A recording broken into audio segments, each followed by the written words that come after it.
Hello दोस्तों, कैसे हो आप? उम्मीद करता हूँ काफ़ी अच्छे होंगे और स्वागत करता हूँ मैं आपका अपने चैनल पर। तो दोस्तों, RSMSSB की तरफ से वैकेंसी निकल कर सामने आई है। किस पोस्ट के लिए? लाइब्रेरियन ग्रेड 2 पोस्ट के लिए। ऑफिशियल नोटिफिकेशन आउट हो चुका है। नोटिफिकेशन के अकॉर्डिंग क्या एग्जाम पैटर्न रहने वाला है, कितने पेपर आपके होने वाले हैं, फाइनल मेरिट आपकी किस बेस पर बनने वाली है, अपेयरिंग स्टूडेंट फॉर्म फिल कर सकते हैं या नहीं, अदर स्टेट के स्टूडेंट फॉर्म फिल कर सकते हैं या नहीं, इन सभी टॉपिक पर इस वीडियो में हम बात करने वाले हैं। तो दोस्तों, सबसे पहले बात करेंगे रजिस्ट्रेशन की। तो रजिस्ट्रेशन आप कब से करा सकते हैं? तो ऑनलाइन फॉर्म फिल आप कब से कर सकते हैं? तो 26/5/2022 से आप ऑनलाइन फॉर्म फिल कर सकते हैं। लास्ट डेट जो रखी गई है 24/6/2022 लास्ट डेट रखी गई है। एप्लीकेशन फीस की बात करते हैं तो अनरिजर्व कैटेगरी ओबीसी कैटेगरी से अगर आप बिलोंग करते हैं तो 450 रुपये आपकी फीस होगी। SC ST कैटेगरी से बिलोंग करते हैं तो 250 रुपये होगी। ओबीसी जो NCL के अंडर आते हैं उनके लिए 350 रुपये फीस रखी गई है। अदर स्टेट से जो स्टूडेंट कैंडिडेट फॉर्म को अप्लाई करेंगे उनको 450 रुपये देना होगा। SC ST 250 रुपये, OBC 350 रुपये। ये उन कैंडिडेट के लिए एप्लीकेशन फॉर्म फीस रखी है जो राजस्थान से बिलोंग करते हैं, जिनके पास राजस्थान का डोमिसाइल होगा। अगर आप अदर स्टेट से फॉर्म फिल कर रहे हैं तो आपको 450 रुपये फॉर्म फीस देनी होगी। इसके बाद बात करते हैं एज लिमिट। ध्यान से सुनिएगा, एज जो आपकी होनी चाहिए मिनिमम 18 साल और मैक्सिमम 40 साल होनी चाहिए। एज जो आपकी काउंट होगी 1 जनवरी 2023 से काउंट होने वाली है। 1 जनवरी 2023 तक आप 18 वर्ष के हो जाने चाहिए। 1 जनवरी 2023 तक आप 40 वर्ष से ऊपर ना हो। एज जो आपकी काउंट होगी यानी 1 जनवरी 2023 जो मैंने आपको बताया। ये वैकेंसी जो है ना 2018 के बाद अब 2022 में निकल कर सामने आई है, इसलिए जो आपको एज में छूट मिलेगी, चाहे आप किसी भी कैटेगरी से बिलोंग करते हो, जनरल कैटेगरी से बिलोंग करते हैं, ओबीसी कैटेगरी से बिलोंग करते हैं, ईडब्ल्यूएस कैटेगरी से बिलोंग करते हैं, तो आपको 3 वर्ष की छूट एज में देखने को मिलेगी। इसके अलावा एज रिलैक्सेशन भी आपको इस एग्जाम में देखने को मिलेगा, जैसे हर एग्जाम में देखने को मिलता है। SC ST OBC EWS category के जो कैंडिडेट होंगे, मेल कैंडिडेट, उनके लिए जो आयु में छूट रखी गई है वो 5 वर्ष रखी गई है। अनरिजर्व कैटेगरी जो फीमेल कैंडिडेट हैं उनके लिए आयु में 5 वर्ष की छूट है। SC ST OBC EWS category की जो फीमेल कैंडिडेट हैं उनके लिए आयु में 10 वर्ष की छूट है। और जो विधवा, जो तलाक फीमेल कैंडिडेट है जिनका तलाक हो चुका है, उनके लिए आयु सीमा निर्धारित नहीं की गई है। वो 60 वर्ष तक, जब तक 60 वर्ष की होती है तब तक इस फॉर्म को फिल कर सकती है। कहने का मतलब ये है, अगर वो इस समय 50 वर्ष की भी हैं तब भी वो इस फॉर्म को फिल कर सकती हैं, एलिजिबल होंगी फॉर्म फिल करने के लिए। एसेंशियल क्वालिफिकेशन की बात करते हैं, इससे पहले वैकेंसी डिटेल की बात करते हैं। तो वैकेंसी डिटेल की बात करते हैं तो टोटल वैकेंसी 460 है हमारे पास। तो 460 वैकेंसी है, इनको 2 एरिया में डिवाइड कर दिया गया है, नॉन TSP एरिया और TSP area. Non TSP area में 394 वैकेंसी है और TSP एरिया में 66 वैकेंसी है। नॉन TSP एरिया में वो स्टूडेंट अप्लाई करेंगे जो अदर स्टेट से बिलोंग करते हैं। TSP एरिया में वो स्टूडेंट अप्लाई करेंगे जो राजस्थान से बिलोंग करते हैं और जो पिछड़े वर्ग से आते हैं। इसके अलावा पे लेवल की अगर हम बात करें तो लेवल 10 के अकॉर्डिंग आपको सैलरी दी जाएगी। एसेंशियल क्वालिफिकेशन की बात करते हैं तो आपने 12th पास की होनी चाहिए, उसके साथ आपके पास डिग्री होनी चाहिए लाइब्रेरी साइंस से। अगर लाइब्रेरी साइंस से आपके पास डिग्री नहीं है तो आपके पास डिग्री होनी चाहिए लाइब्रेरी एंड इंफॉर्मेशन साइंस से। अगर आपके पास डिग्री नहीं है तो आपके पास डिप्लोमा होना चाहिए लाइब्रेरी एंड इंफॉर्मेशन साइंस से। तो ये आपकी एसेंशियल क्वालिफिकेशन है। इसके बाद बात करते हैं अपेयरिंग स्टूडेंट। तो अपेयरिंग स्टूडेंट फॉर्म फिल कर सकते हैं या नहीं? जी, अपेयरिंग स्टूडेंट फॉर्म फिल कर सकते हैं, लेकिन उनके लिए कंडीशन है, जो भी एसेंशियल क्वालिफिकेशन मांगी गई है आपसे, ये आपकी कंप्लीट हो जानी चाहिए एग्जाम डेट से पहले। एग्जाम डेट से पहले आपकी एसेंशियल क्वालिफिकेशन कंप्लीट हो जानी चाहिए, तभी आप इस फॉर्म के लिए एलिजिबल होंगे, अदरवाइज आप एलिजिबल नहीं होंगे।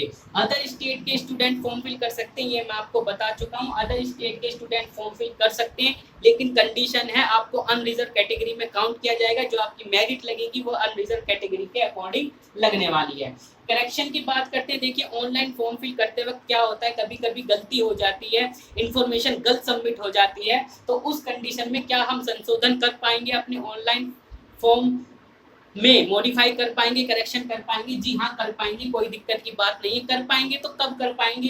देखिए, रजिस्ट्रेशन की जो लास्ट डेट है उसके 7 दिन तक, रजिस्ट्रेशन की जो लास्ट डेट है उसके 7 दिन तक आप फॉर्म को मॉडिफाई या करेक्शन कर सकते हैं। लेकिन करेक्शन कर सकते हैं तो, और लास्ट डेट क्या रखी गई है? 24/6/2022, यानी इसके बाद 7 दिन। किस किस में करेक्शन कर सकते हैं? देखिए, अपना नाम, पद का नाम, माता का नाम, पिता का नाम, इनको छोड़कर बाकी जो भी इंफॉर्मेशन, जो भी डिटेल है उसमें आप करेक्शन कर सकते हैं, इनमें करेक्शन नहीं कर सकते। एक बार दोबारा बोल देता हूँ, अपना नाम, पद का नाम, माता का नाम, पिता का नाम। अब बात यहाँ जाती है कि अगर हम इसमें करेक्शन नहीं कर सकते हैं, अगर by chance online form fill करते वक्त हमारी नेम की स्पेलिंग, हमारे फादर नेम की स्पेलिंग गलत हो जाती है, तो उस कंडीशन में क्या होने वाला है? देखिए, ज़्यादा टेंशन लेने की ज़रूरत नहीं है। अगर आपका सिलेक्शन होता है, डॉक्यूमेंट वेरिफिकेशन होगा। डॉक्यूमेंट वेरिफिकेशन के समय आपको प्रूफ दिखाना होगा जी हमारे नाम की स्पेलिंग ये है, ये बाय मिस्टेक हमसे गलती से फिल हो चुका है। उसके लिए आपको 10th की अपनी मार्कशीट दिखानी होगी, बस वो आपका करेक्शन हो जाएगा, कोई दिक्कत परेशानी की बात नहीं है। रिजर्वेशन सर्टिफिकेट की बात करते हैं। देखिए, रिजर्व सीट हैं SC ST कैटेगरी के लिए, तो उनके वो सीट कब मिलेंगी? वो सीट आपको तब मिलेंगी जब आपके पास सर्टिफिकेट होगा। सबसे पहले आपके पास राजस्थान का डोमिसाइल होना चाहिए। अगर आपके पास डोमिसाइल है, उसके बाद आपके पास SC ST OBC EWS category का सर्टिफिकेट होना चाहिए, और ये सर्टिफिकेट आपका लास्ट डेट से पहला बना होना चाहिए। अगर लास्ट डेट से पहला नहीं बना हुआ है, लास्ट डेट मतलब रजिस्ट्रेशन करने की जो लास्ट डेट है उससे पहला बना हुआ है, तो आपको रिजर्वेशन सर्टिफिकेट यानी रिजर्व सीट मिलेगी। अदरवाइज आपको अनरिजर्व सीट में यानी अनरिजर्व कैटेगरी में काउंट किया जाएगा। एग्जाम डेट की बात करते हैं तो सितंबर 2022 में आपका एग्जाम हो जाएगा। ये टेंटेटिव है, चेंज भी हो सकता है। एग्जाम पैटर्न की बात करते हैं तो इस बार आपके 2 पेपर होने वाले हैं, पेपर 1 और पेपर 2। पेपर 1 200 नंबर का होने वाला है, पेपर 2 भी 200 नंबर का होने वाला है। दोनों पेपर में आपके नेगेटिव मार्किंग होने वाली है।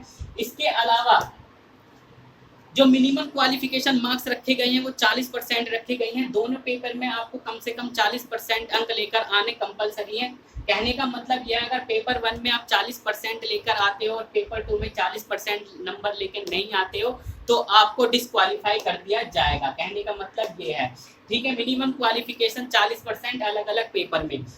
पेपर 1 जो होने वाला है वो आपका जीके यानी जीके से रिलेटेड होने वाला है। राजस्थान से पूछा जाएगा आपसे जीके।